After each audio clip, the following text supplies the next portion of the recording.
All right, guys. Hey, thanks for joining me today. We are up at Rick's trying to get going on soybeans up here.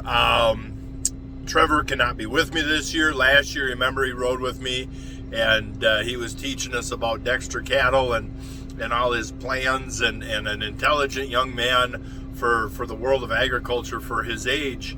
And he has to be on quarantine for COVID. You got to follow the rules. So in the comments section, wish him well, that he gets through it just fine. And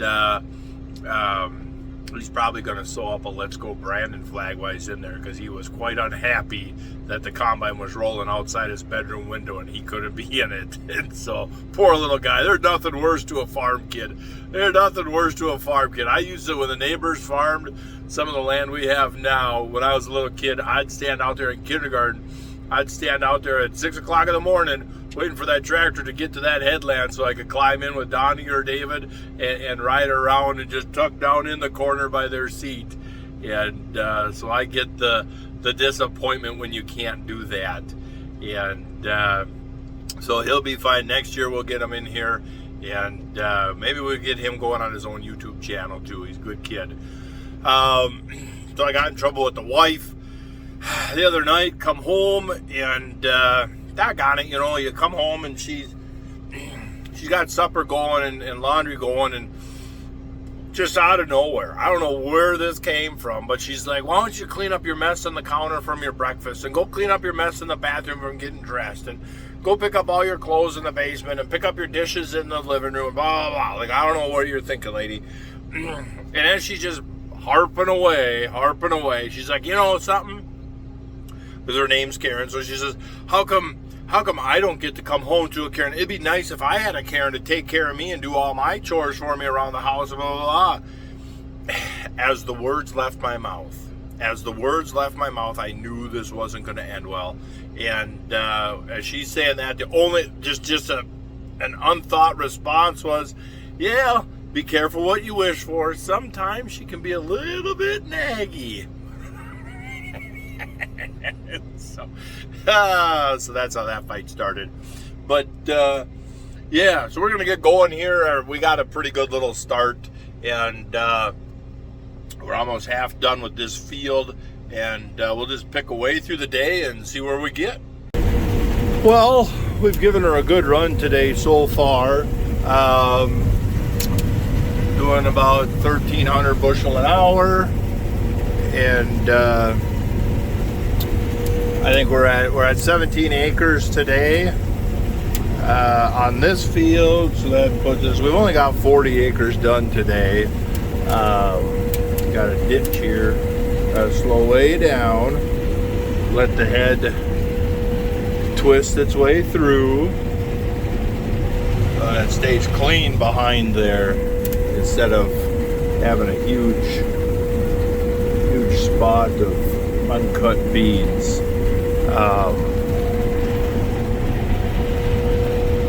But yeah, he rolled these corn stalks, and I gotta say, this is the first time I got to do rolled corn stalks in no-till. And how do I say it at home? Daddy likey. Yeah, that's slick. I like that. I might have to start thinking about that for myself. Holy cow.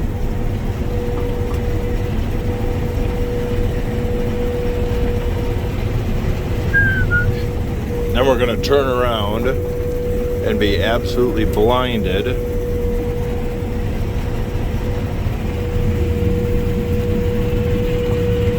Point of view. Let's hold it against my forehead.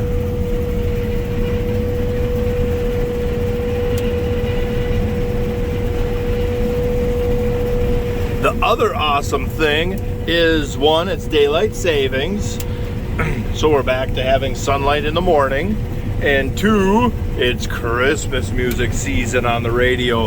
Love Christmas music season on the radio. Yeah, I do. Some people say, oh, it's too early for Christmas. Nope. It's never early enough for Christmas. Yeah. There's too many Scrooges in the world. Hard to do this one-handed. So she said, what?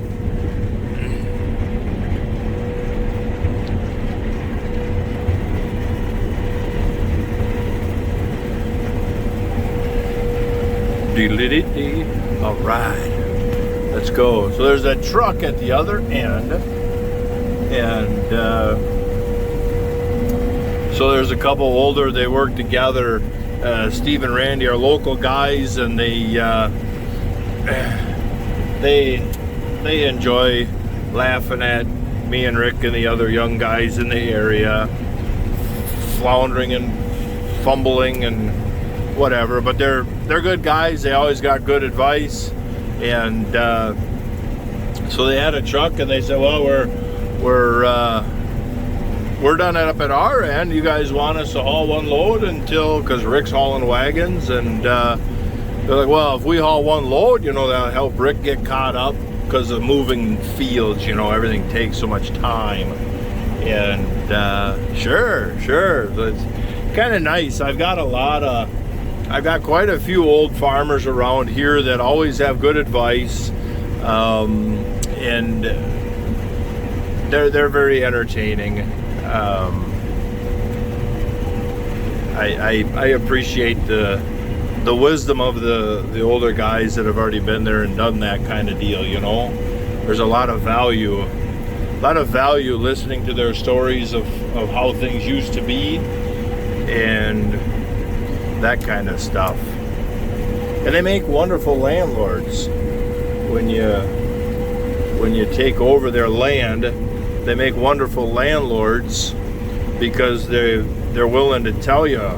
So the first year I took over one of them fields in West Rock, I was like, well, I'm going to moldboard this sucker. Let's go. And the forecast was nothing but rain, and the landlord said, well, you do what you want, but you moldboard plow that field with that forecast, and you'll never have a crop in this year. You're better off to just kind of put a no-till the crop in, and what you get is what you get. And so I'm like, oh, okay. Good to know. Good to know.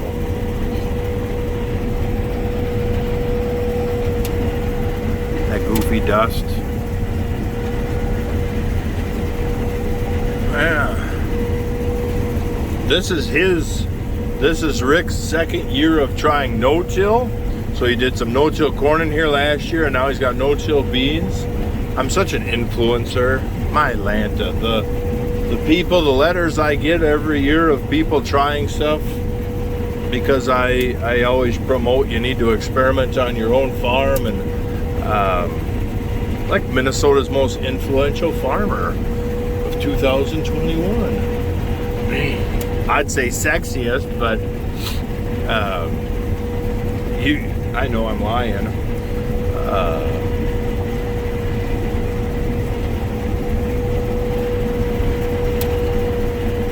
Yeah, the yields this year, boy, that yield, you ain't complaining about that yield at all. So much for no-till not working up here, and then also with the drought, I think we pretty much used up anything we had in reserve for soil moisture. We used it up this year, so we need some good rain next spring, and we also need a good snow, I think, to help get a little bit of moisture back in the ground. I think if we have a dry year next year, we'll be in a world of hurt, real world of hurt. But I'm gonna top that truck off, and I'll be back. Here it is, the end of the first week of November. We're still doing soybeans, and another day that you couldn't get started till after lunchtime. But this is one of these last couple days. The wind, look at that, we're still at 11.5% moisture, and we've had nothing but these damp mornings, but the days have all been very windy, very sunny, and we still are barely getting below 12% on the beans. And this, yesterday and today, is the first time that we're getting a lot of popping on the reel. There was one day way back at the beginning where I had to slow the feeder house down because we were getting some shelling, but since then, every day since then was you'd only be able to combine for a little bit. You know, you go out at 2 or 3 o'clock, and then with the sun setting like it is now, then you'd be done for the day, because it just that dew would come in, and you're just like, oh darn it, you know, this is probably the longest soybean harvest I've had to do that it's ever just taken me. We had 90 acres yesterday. That was probably our best day. That was our best day this year. It's like yada over here using wagons, unloading on the headlands. Even if we use the grain cart and unload on the headlands, you know, whatever. It still is hard to get much production going when you're always chasing over to something to unload. But whatever, it is what it is. I'm putzing along. We're still going at 3.8, doing 17 acres an hour. Somehow that don't always add up, that 17 acres an hour. It's not counting whenever the separator is shut off.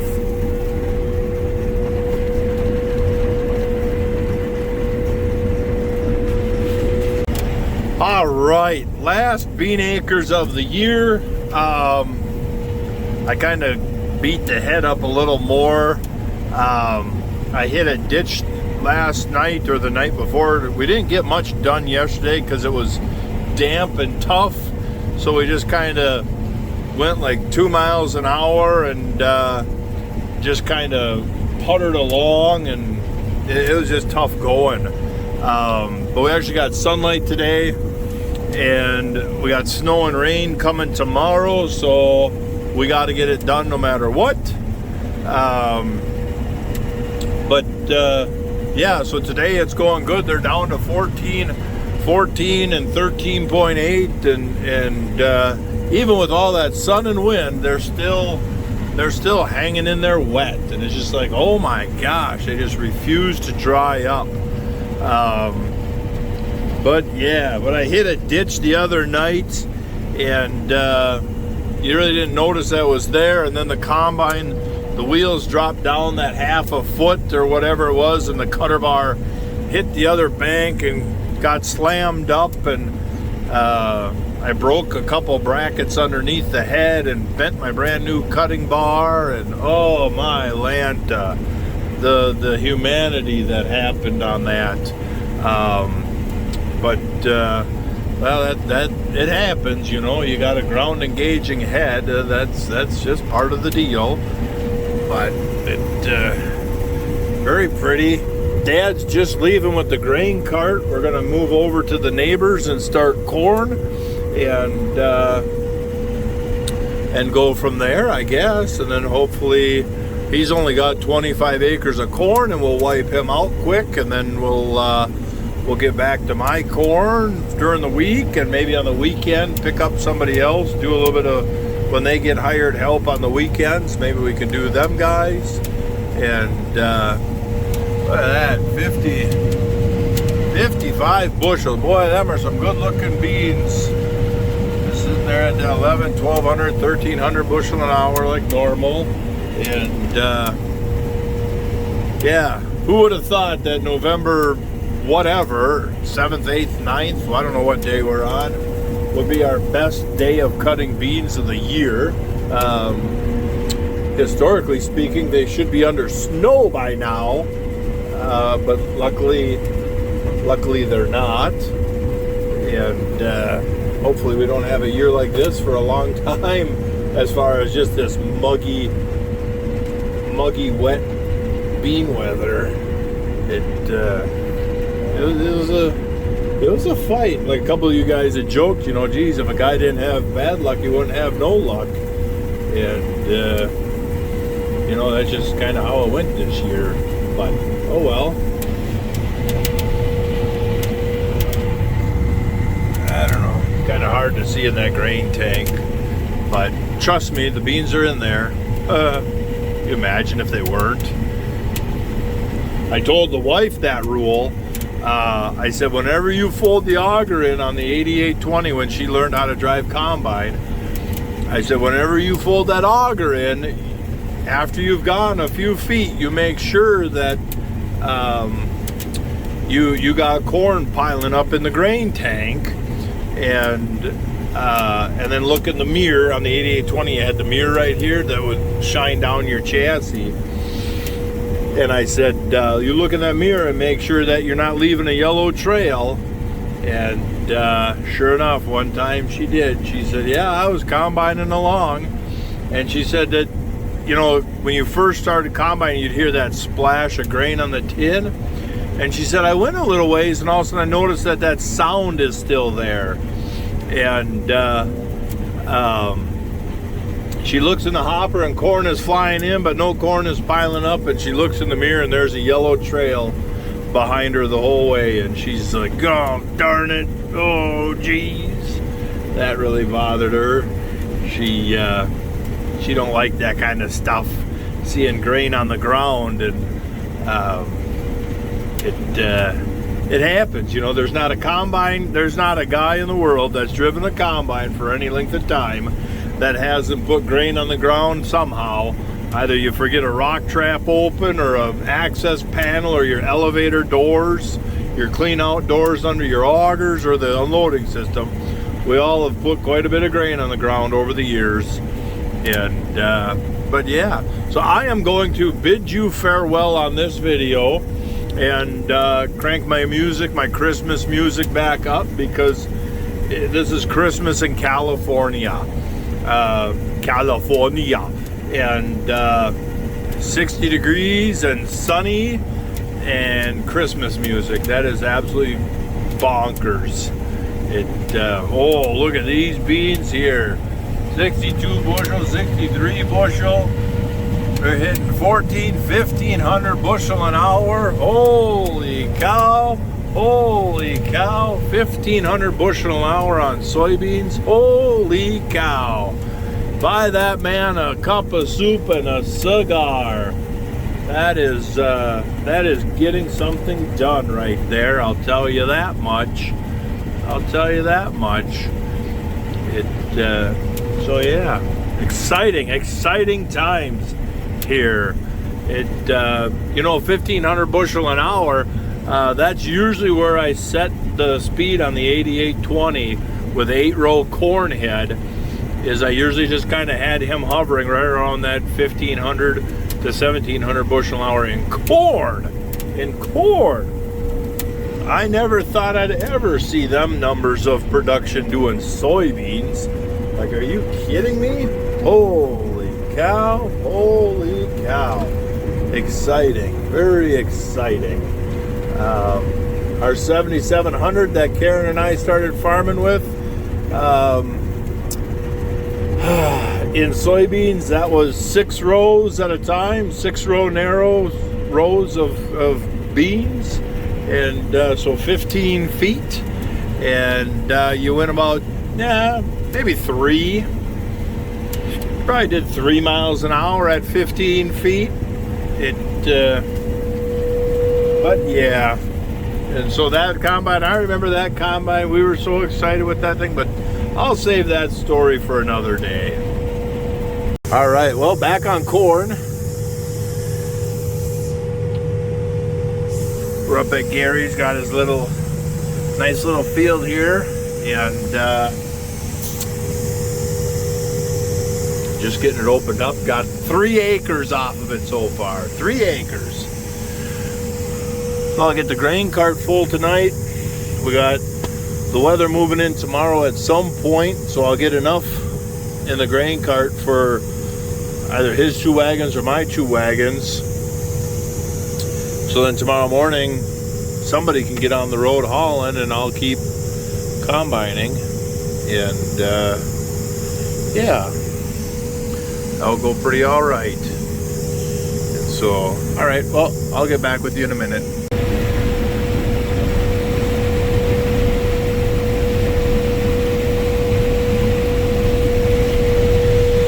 Kind of nice this year. There's, I don't know if I said it in another video, but Dad and I took a few minutes and just did some maintenance on them movable deck plates, and it really did a wonderful job for reducing head loss. You don't see hardly a kernel bouncing around up there. Well, that's pretty awesome. And yeah, I like that. That's nice. It's a little turn here, and he plants with a 6-row, and I combine with the 12. And so I just go slow, try and, you know, wherever there's a little variance on the guess row from pass to pass, you just go slow and hope you can get the best you can.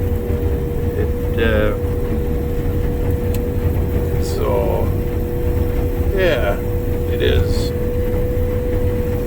what it is, you know.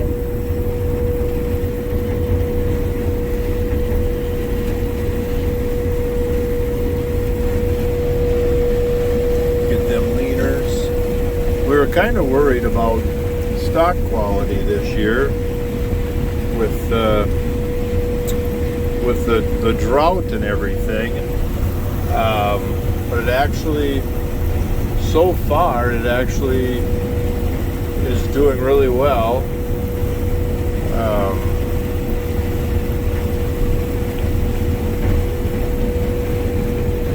The yield is doing spectacular for the year we had, but stock quality, you don't see any ears dropped in the ground.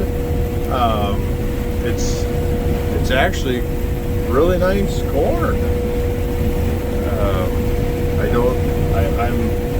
I'll still go back on what I said earlier, as I think we really used up a lot of the reserves we had in the soil for moisture, and hopefully we get moisture next year, because it could turn rather ugly. And so, yeah, I guess we'll find out, won't we?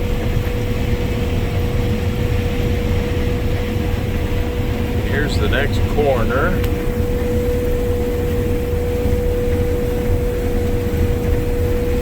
So you go slow and just let the head kind of pull it in, and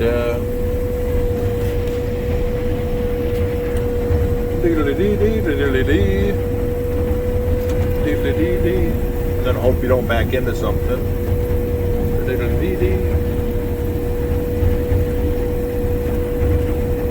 I don't know if my moisture meter is reading all that correctly. I know it's dark out, so you can't tell the slope, but this field has a pretty good little slope to it. So realistically, if he planted on 12, or like right now it's going really good, you could honestly go down this hill at 7 or 8 miles an hour, and but at the same time, when you go back up the hill, you're only going up the hill at 2 to 3, because you're watching your shoe loss. So when you go up a hill, that's when you're going to get shoe loss.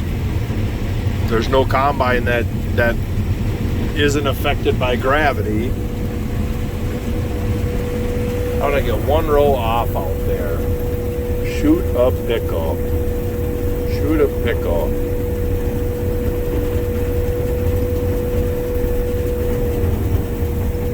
Scoop that up. Nope.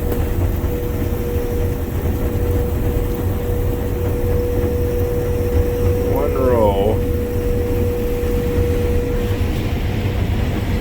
probably. But yeah, I like opening up cornfields. If I always thought someday if I won the lottery, it'd be fun just to travel around the countryside with a combine, a couple semis, and a grain cart and a tractor, and just pull in the cornfields for guys and open it up, and then they can go from there.